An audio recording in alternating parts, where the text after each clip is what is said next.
कार्तिक के महीने में 10वीं तिथि को, शुक्ल पक्ष की हो चाहे कृष्ण पक्ष की। विष्णु पुराण किस किसने सुनी है? हाथ उठा। विष्णु पुराण का 5वां अंश कार्तिक खंड वर्णन करता है। तो कभी जीवन में अगर मौका मिल जाए और अगर तुम्हें कोई कह दे कि तेरी किस्मत में सुख नहीं है, तेरी किस्मत में धक्के खाना लिखा है, तेरी किस्मत में दुख लिखा है, तेरी किस्मत में हमेशा धक्के खाना लिखा है, कोई कह दे तुमको, तो उसकी सुन लेना। और आखिरी में केवल बेलपत्री का ये बीच वाले भाग पर गौ माता, अगर देसी गाय अगर कहीं हो, उसका अगर दूध सुबह का समय का मिल जाए, किस्मत में दुख लिखा है वो तो आएगा, पर दुख में भी सुख की अनुभूति होगी। आएगा दुख पर दुख भान नहीं होने देगा। बेलपत्री शिव महापुराण की कथा कहती है, बड़े ध्यान से सुनना। कभी जिंदगी में अगर मौका मिल जाए, कभी जीवन में तुम्हारे घर में गौ माता हो या कोई गौशाला हो और तुम्हें मालूम है कि ये गाय का ही दूध है, ये गौ माता का ही दूध है, शाम का दूध नहीं, सुबह का यदि दूध मिल जाए, इस बेलपत्री के मध्य भाग में, आप लोग आस्था चैनल पर आप इस पत्ती, बीच की पत्ती के मध्य भाग में थोड़ा सा दूध लगाकर, नीचे के भाग में भी थोड़ा सा दूध लगाकर, दोनों पत्तियों में गाय का घी लगाकर भगवान शंकर के शिवलिंग पर कभी मौका मिल जाए जिंदगी में एक बार, किसी भी सोमवार की अष्टमी के दिन शिवलिंग पर अगर लगा दिया जाए, जिंदगी में दुख तुम्हारे आसपास भी नहीं भटक सकता, सुख की अनुभूति होगी। दुख में भी सुख आएगा। बीच वाली पत्ती पर ऊपर जम के बोलो गाय का दूध, नीचे कितना भी कोई लिख दे, कोई तुम्हारे भाग्य को भी लिख कर दे कि तेरी किस्मत में ये दुख लिखा है, आएगा दुख, मना नहीं। पर एक बेलपत्र और गौ माता का दूध जीवन में कितना बड़ा भी दुख आ जाए उसको टाल देता है। इस भगवान शंकर को थैली का दूध, पाउडर का दूध, ना जाने कौन कौन सा, पर नहीं, भगवान के साथ में कभी छल नहीं करना। अगर आपके पास में गाय का दूध हो तो शिव जी को चढ़ाओ, गाय का दूध नहीं हो तो कोई नहीं कहेगा तुमसे कि दूध चढ़ाओ, आप तो भगवान शंकर को जल चढ़ा दो। बेलपत्र नहीं हो, शिव जी की उठा के शिव जी को चढ़ा दो। अब वो बेलपत्र भी नहीं हो तो भगवान शंकर के मंदिर में झाड़ू लगा दो। झाड़ू भी नहीं हो तो अपने पास जो कपड़ा उससे भगवान के मंदिर को पोंछ दो। वो भी नहीं हो सके तो मंदिर में शंकर जी के ऊपर जो फूल पत्ती पड़े हैं उसी को उठाकर भगवान शंकर का श्रृंगार कर दो। ये भी नहीं बने तो उनके दरवाजे पर जो दिए लगे पड़े हैं, ठंडे हो गए, बुझ गए, उन दियों को उठा के कोने में ले जाकर रख दो। अगर इतना भी ना बने तो मंदिर में कहीं जाला हो रहा हो, गंदगी हो रही हो तो उसको झाड़ दो। इतना भी ना बने तो मंदिर के बाहर से निकल कर जाओ तो शिखर का दर्शन करते हुए चले जाओ तो जीवन का कल्याण हो जाता है। शिखर दर्शनम सर्व पापनाश। शंकर के पास गए हो तो सुख का अनुभव होगा। यमराज कहते हैं, सुनो नचिकेता, एक गौ माता की रक्षा करने वाले जीव को यमराज भी हाथ नहीं लगाता, उसकी रक्षा हम स्वयं करते हैं। इसलिए नचिकेता, तुम्हारे प्राणों को हम नहीं हारेंगे, तुम्हारे प्राणों को हम नहीं लेंगे, हम तुम्हें आनंद के साथ में गौ सेवा के भाव से मुक्त करते हैं। या स्कंद पुराण का कार्तिक खंड को उठा लीजिए, वो वर्णन करता है, जो तुलसी की डंडी को घी में भिगोकर अपनी कामना कर कर भगवान के सामने दिए में रखकर जला देता है, दिए की तरह उससे आरती उतार देता है, कहते हैं उसका जन्म दूसरी बार पृथ्वी पर नहीं होता, वो भगवान के गोलोक धाम में जिंदगी भर के लिए विराजमान हो जाता है। 24 तरह के दिए होते हैं। कितने तरह के? 24 तरह के दीप होते हैं।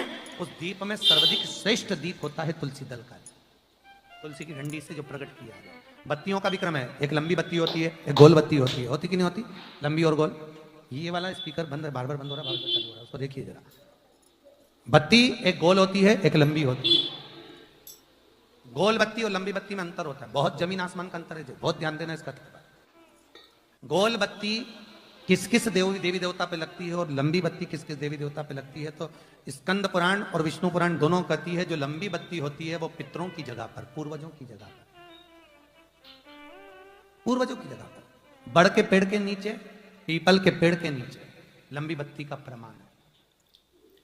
किसी देवी के स्थान पर, जो देवी की पूजन करते हैं, जगदम्बा की पूजन करते हो, पार्वती की करते हो, लक्ष्मी की करते हो, कुल देवी का स्मरण करते हो, लंबी बत्ती का प्रमाण।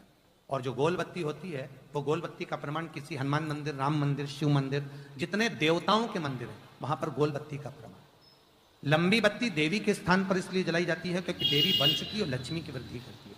तो लक्ष्मी और वंश बड़ा होना चाहिए, लंबा। और देवता के सामने गोल बत्ती इसलिए लगाई जाती है कि हमारा मन, ये चित्त, ये वृत्ति आपके चरणों में टिकी रहे और एक दिन हम भी वैकुंठ का वास करें, इसलिए गोल बत्ती लगे। एक सहस्त्र बत्ती होती है, करें दर्शन कभी, यहाँ पे माताएं बैठ बैठ के बनाती रहती है 100 बत्ती, 108 बत्ती, 108 बत्ती बनाकर भगवान के सामने। उसका क्या प्रमाण है? कौन से पुराण में लिखा है कि 108 और सहस्त्रावली बत्ती लगाई जाए?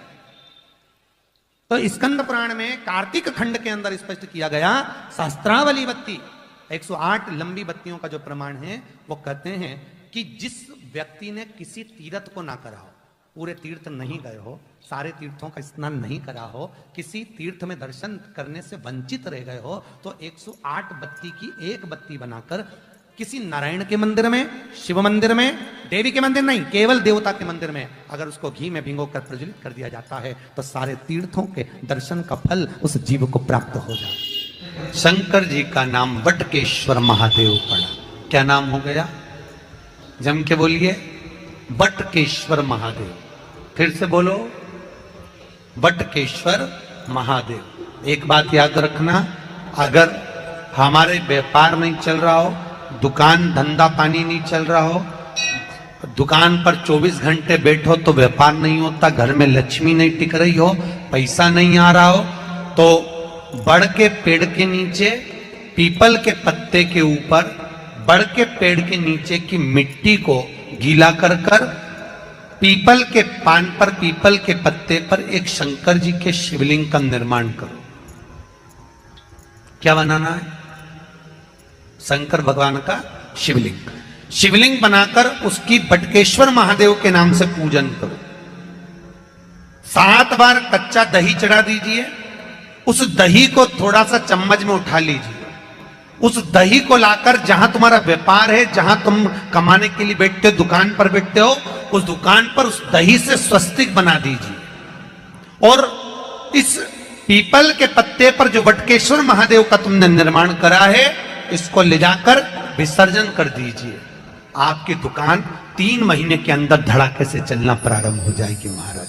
लक्ष्मी की कभी कमी नहीं आएगी। यह बटकेश्वर महादेव का पूजन है। एक शमी का पौधा ऐसा होता है जो योनियों में, वृक्ष की योनि में अंतिम योनि पर लाकर रुक जाता है। कौन सा? शमी। इसलिए पंचदशमी, पंच शनि पूजन की महत्वता होती है। क्यों कहा जाता है कि अगर कोई आपको ज्यादा परेशान कर रहा है, बहुत टेंशन दे रहा है, बहुत ज्यादा अगर वो इतना हताश हो गए कि आपने सोच लिया अब तो मर जाऊं तो अच्छा है, इसका नाम लिख जाऊं, ये सब चीज करने से अच्छा है 5 दशमी। दशमी जानते हो? 5 दशमी, कोई सी भी 5 दशमी आप चुन लीजिए, परंतु वो दशमी अमावस्या के पहले वाली नहीं होना चाहिए, वो पूर्णिमा के पहले वाली दशमी। 5 कोई सी भी दशमी पर शमी के वृक्ष के नीचे जाइए, घी का दीपक लगाइए, शुद्ध जल तांबे के पात्र में लेकर जाकर अर्पित करिए। पहले दीप जलाना, उसके बाद शमी के पौधे में जल डालना और पौधे उस वृक्ष के नीचे बैठकर जल चढ़ाकर वहीं पर एक चावल का दाना समर्पित कर कर बाबा से प्रार्थना करना कि बाबा मुझे बहुत कष्ट है, ये मेरा एक तकलीफ मुझे दे रहा है, बस आप मेरी तकलीफ को दूर करना। शिव की ऐसी कृपा होगी। 5 शमी पूजन, जब विजय दशमी के भाव से, दशमी आपके यहाँ पर भी पूजन होती, विजयदशमी पे हमारे यहाँ शमी के पत्र की बड़ी पूजन का महत्व है। 5 दशमी, 5 शमी पूजन कर ली जाती है, तो जो भी आपका द्रोही होता है वो आपसे दूर हो जाता है या आपसे स्नेह कर कर आपके करीब आ जाता है। ये शमी पूजन वृक्ष योनि के अंतिम योनि का पूजन। सारे वृक्षों पर पत्थर पड़ जाते हैं, पर शमी के पौधे पर पत्थर किस लिए हम मारेंगे? कौन मारेगा? उसमें तो कांटे लगे रहते हैं, कौन मारेगा उसको? क्या कांटा झड़ाएगा पत्थर मारकर? नहीं। हम तो यहां तक कहेंगे कि शमी की आराधना, साधना आपके द्रोहियों को, दुश्मनों को भी दूर कर देती। और मेरी जीजियों, मेरे जीजाओं, मेरी बेटियों, बेटाओं, मेरी माताओं, मेरे बुजुर्ग माता पिता स्मरण करें, जब जब यदि आपका हृदय दुखे, मन दुखे, तो एक शमी की पत्ती को शंकर के शिवलिंग पर जरूर चढ़ाएं।